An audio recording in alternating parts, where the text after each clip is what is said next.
Hello and welcome to one of a special series of videos where we take a bunch of mega four-wheel drive hot hatchbacks and see how sideways they'll go. So in no particular order, I've got a Volkswagen Golf R, Toyota GR Yaris, Mercedes-AMG A45, third generation Ford Focus RS, and just for the fun of it, the rear-wheel drive Renault Clio V6, because why not?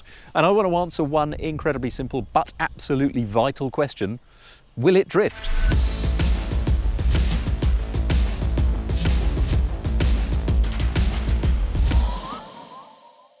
The Toyota GR Yaris then is unusual in this company in that it has a 3-cylinder engine, but it is turbocharged and it does drive through a 6-speed manual gearbox. There is no automatic option.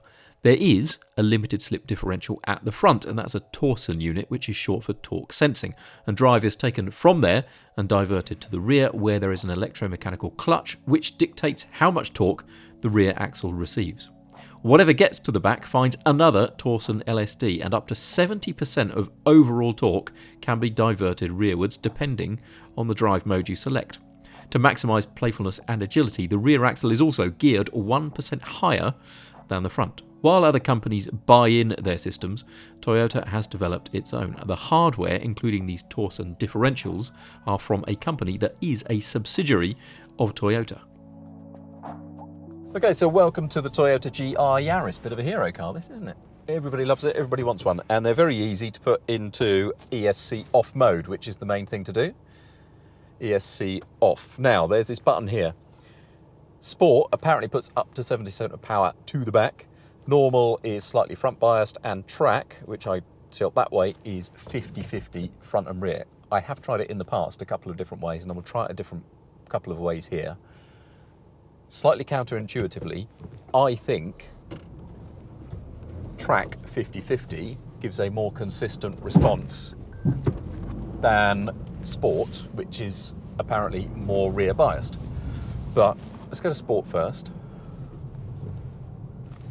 and see what we get.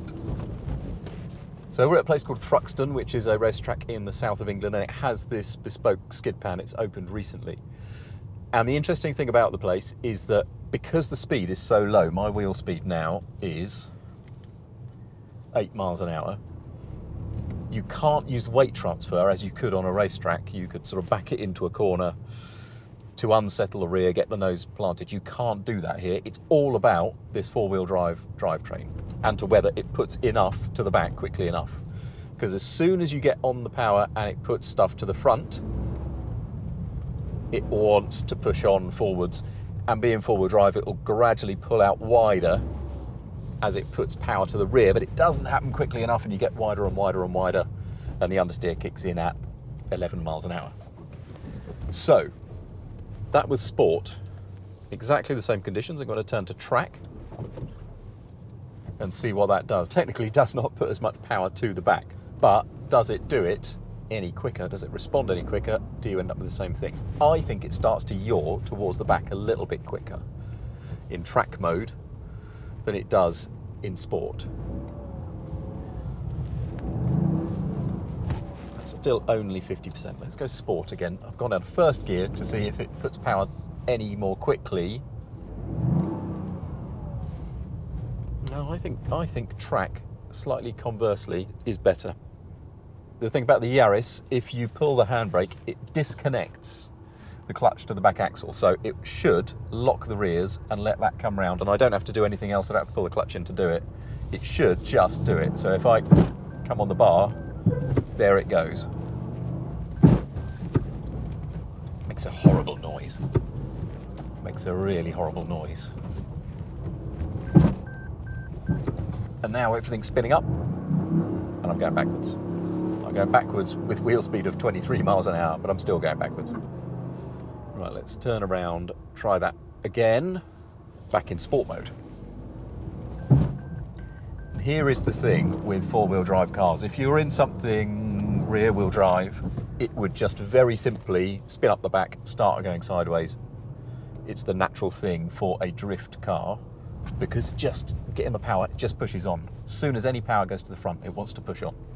There is somewhere the right set of conditions in which this car will go sideways. But it doesn't want to do it on power alone. It really wants to be backed into a corner, given a bung, then it will slide through something or just approach at speed, pull on the bar. In these really difficult conditions that are set up literally just to test the powertrain and its ability to put power to the back,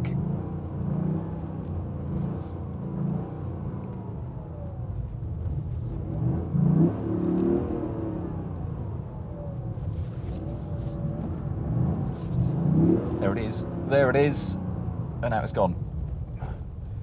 It wants to find grip, it doesn't want to lose grip. That's the thing about it. It is a car that, yes, will go slightly rearwardly biased because we're in sport mode with everything off, and it will hook up with diffs and so on, but it is always hunting to try and find the next bit of grip rather than lose it.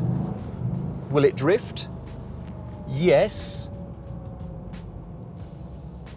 but not totally convincingly. If you want a Toyota to drift, buy a GT86. If you've liked this, consider giving us an up thumb, and with a subscription to the channel you will never miss any of our news, reviews or features, including the next time we ask, will it drift?